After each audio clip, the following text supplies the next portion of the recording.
And here we go. Hey guys, welcome to Lost Episode 3 of CMD Tower's Brews and Builds. I'm MrComboNumber5, and my fellow host has met a bit that both of us will have shared animosity by the end, BigTuck.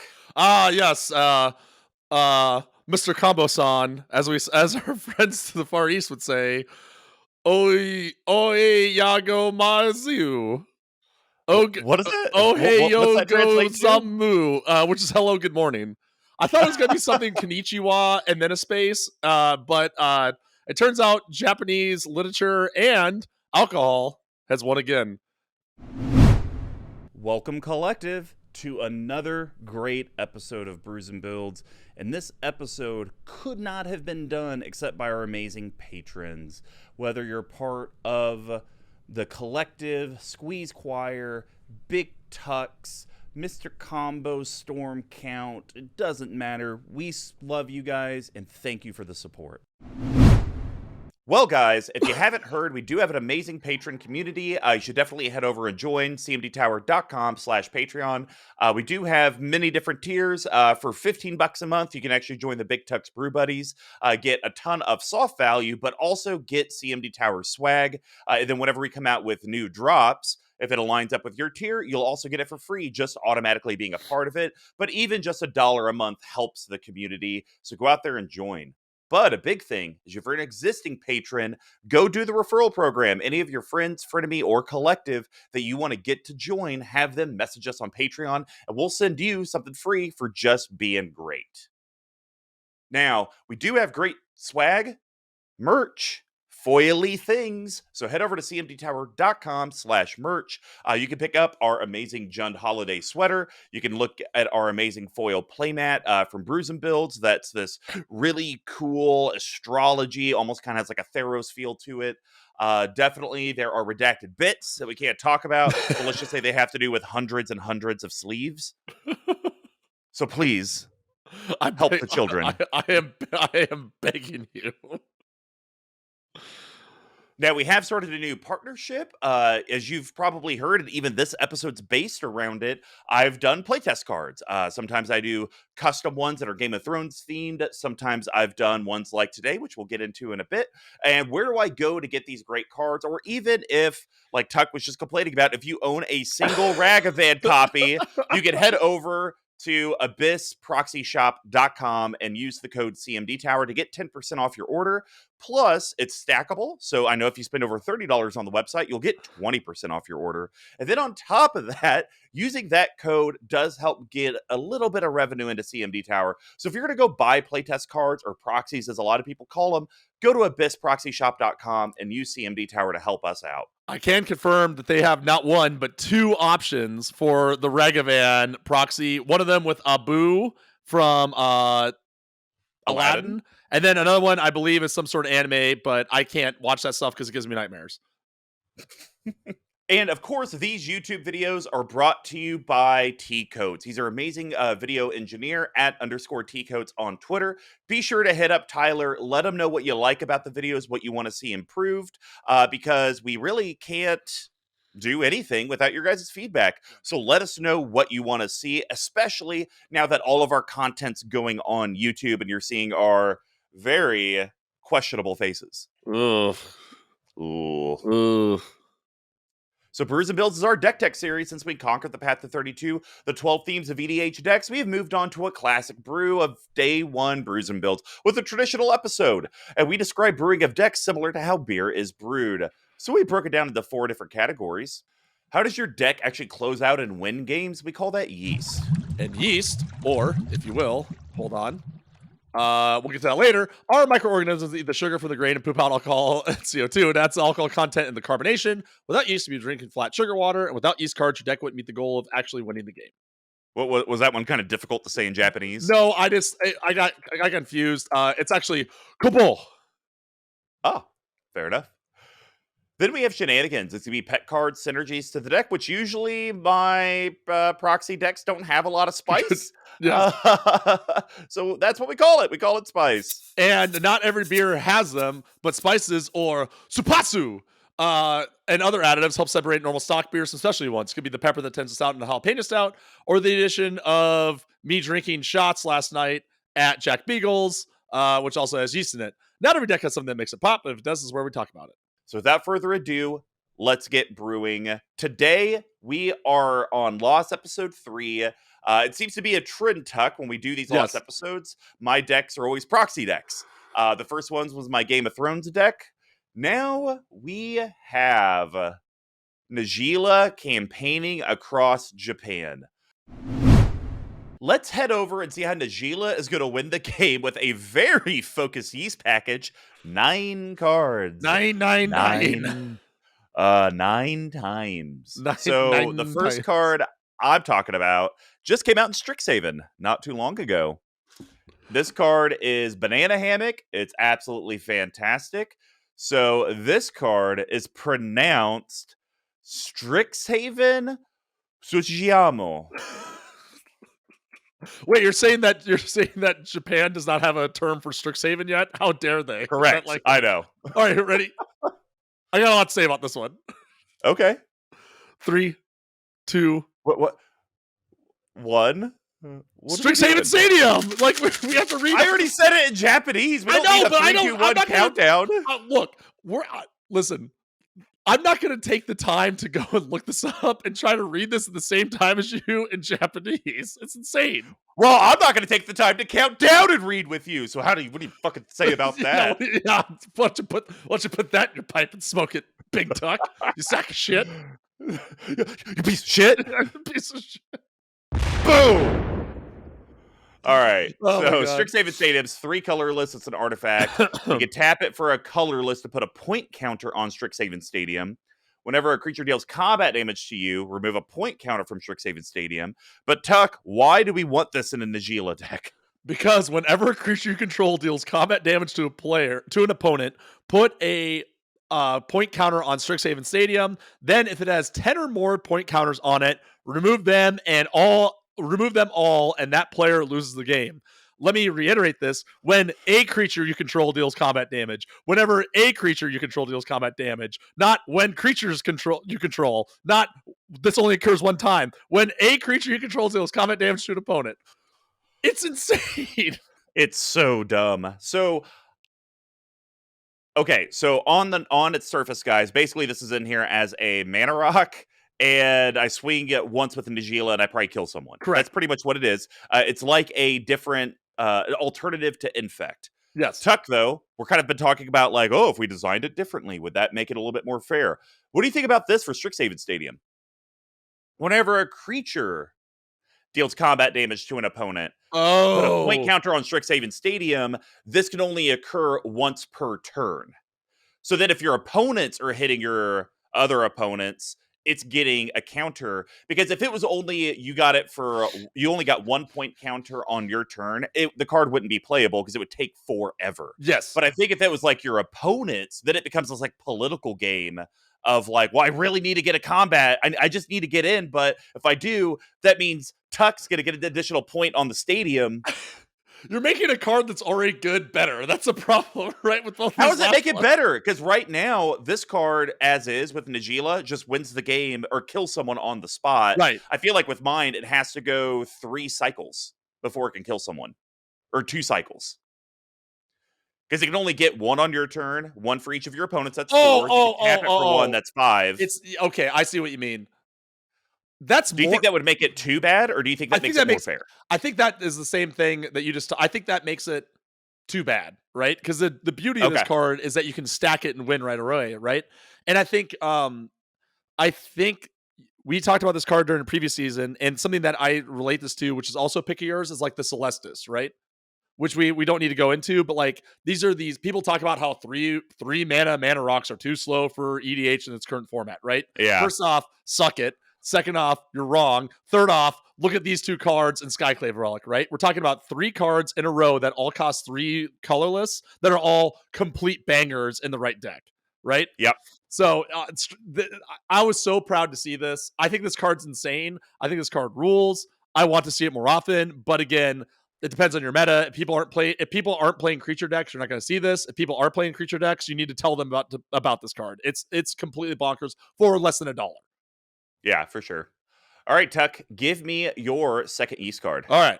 So this is a Warrior Boy, originally also printed in Khans of Takir. That's a mythic that, again, this is also effectively a version of Strixhaven Stadium. And this Horde Chief might sound a little something like this. Oh boy. Zani na Tagun no Chifu, which is, of course, Brutal Horde Chief. Brutal is right. 3 colorless and a black for a creature orc warrior. Arbitrary, of course, for 3/3. That's a mythic rare for less than $1. Whenever a creature you control attacks, whenever a creature you control attacks, target defending player loses 1 life and you gain 1 life. Is that enough? Some would say. No, says Wizards from 2016. 3 colorless and Boros. That's hybrid red-white. Creatures your opponents control block this turn as if able, and you choose how those creatures are blocked. Come on! It's so stupid. It's so strong. Here's the thing. We've talked about this in the past. If we were going to make like arbitrary mythics legendary for no other point, this would be like my number 1 with the bullet. Can you imagine if this was in your command zone just waiting in the wings whenever you want it? Well, I think it would be banned at that point, because essentially the 3 Boros is you win the game, because you can just have all of them combo block 1 creature. Yeah. It's like a taunting elf type of effect. Man, this card is really unfair, considering it's like, oh, I'm attacking, you're going to lose a life and gain a life. Oh, by the way, you also can't block, and so I'm going to do all that damage also on top of that. That's just busted. For nothing! For 4 mana! And it's a 3/3! God, that's insane. Great. All right. Well, my next one, I am absolutely going to swatter. It is a kitty cat. Yeah, it is. Expensive kitty cat. Okay, hold on. 1 second. Let's try this. Let me pull her up. Let me pull her up in the translate box. 3, 2, 1.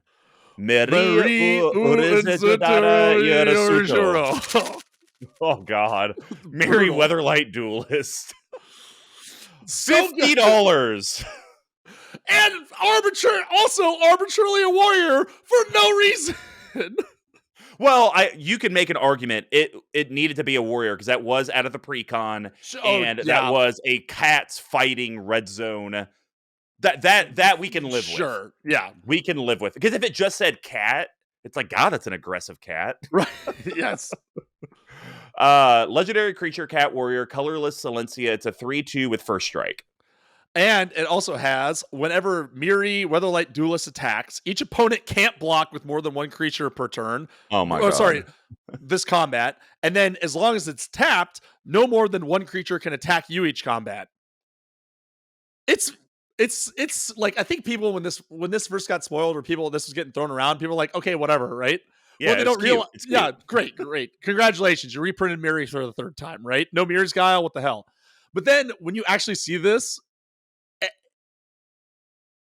Brutal Horde Chief, Wolfgar, Miri Weatherlight Duelist. If these were enchantments, these cards would be like unbeatable, right?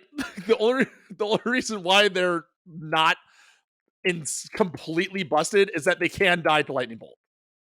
Yeah, the only thing I want to add to that, Tuck, the 3rd ability, because first strike's technically the first. The 3rd ability should say if it's untapped, no more than 1 creature can attack you each combat. You got to have a penalty for not, like, you can't say, oh, like the Brutal Horde Chief, you can't say, oh, yeah, attack them. They're going to lose a bunch of life and you're going to gain a bunch of life. What's its other effect? Oh, you can also make them lose even more life. You can't have this say, like, I'm gonna make you lose a ton of life because you can't block. Oh, and then by the way, you can't really kill me because you can only attack with 1 creature when I do that. Like, there's no downside, and it's 3 mana. Make it 5 at least. Right. Yeah, it's so stupid. Like, if it had vigilance, then you're like, okay, you have to like work to make it tapped, right? But it doesn't even have that. And it's a warrior. It's so frustrating. Unreal. All right, well, I'm the last one to go, and this card is basically what enables Najeela to go infinite. Biambura, If you can figure it out, it's Bear Umbra. So, Bear Umbra, 2 colorless, green, enchantment aura, enchant creature. It does give Najeela totem armor, which is huge. Huge. If enchanted creature would be destroyed, instead remove all damage from it and destroy this aura. But it has enchanted creature gets +2/+2 and has whenever this creature attacks, untap all lands you control. Done. $15. It even gives her +2/+2, which turns her into a 5/4, which is like that's what most commanders are coming out the gates, right? So the argument with Najeela is she's a little weaker. She's a little weaker, right? Exactly, right? It's like a rolling like snowball that turns into like an avalanche, right? I'm pretty sure that's what she says when she comes in with Bear Umbra. She's just like, "Hi, fucking yeah!" It can't be beat. And it protects her too. It wins the game on the spot, pushes her out of lightning bolt range, and effectively goes infinite in one card. Well, and Tuck, the thing I love about this is it's one of those modal things where it forces your opponent, yes, on the blocking. Because yes, she's a 5/4, but she has totem armor. She's getting another combat. So like when she swings with Bear Umbra, guaranteed their second combat because all the lands untap. Unless I got incredibly unlucky, it didn't have the colors. Right. Let's just say that's not the case. That's fringe. So do you throw a 5/5 in front of it, like a 5/5 demon, to get the totem armor off? Then the second combat, then throw another 5/5 in front of it to kill her. It's like you're having to waste multiple resources to get rid of her. And the crazy thing is, even if you kill her on the second combat, she can activate it again because all the lands are untapped. So at least everything else is going to have another combat. It's like there's no win, right? Like you said. Okay, no, you're like, there isn't. All right, suck on this, Mr. Combo. You think you're so great with your 3/2? Well, I got a 6/6, or like you said, I got a 5/5 blood gift demon or whatever. You're not coming this way no matter how hard you try, right? Next turn, untap totem armor. Just like, well, that's it. Time to scoop it up, I guess. Yeah, I tapped out to play this 5/5 to block you, and now I can't even stop that. I mean, there's a reason why this card is $15, right? Like it's dipped down to like 9 at some point when it got reprinted, but it's just got insane utility. I have to go take my blood pressure after this because I forgot to do it yesterday. It's gonna be through the roof. I can feel it already. Well, guys, that's gonna wrap up the yeast package and how Najeela claps face.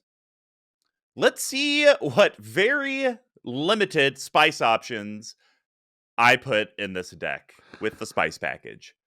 So Tuck, there's only 2. We're just doing them both, right? Yeah, so I'm going to take the worst of the 2. You take the more fun and weird of the 2. Yes. So you go first. What is your spice card? This is a card that people were like, this card's insane. And I was like, I don't agree with you. And then I saw it played, and this card is insane. And of course, we're talking about Chatafangu Rizo Shogun. Oh, Shogun means general. I didn't even know that. There you go. We're talking about Chatterfang Squirrel General. 2 colorless and a green for a 3/3 legendary creature, Squirrel Warrior. Of course. Oh my god! Come on! I didn't even think about that. It also is a warrior. Forest Walk. This creature can't be blocked as long as the defending player controls the forest.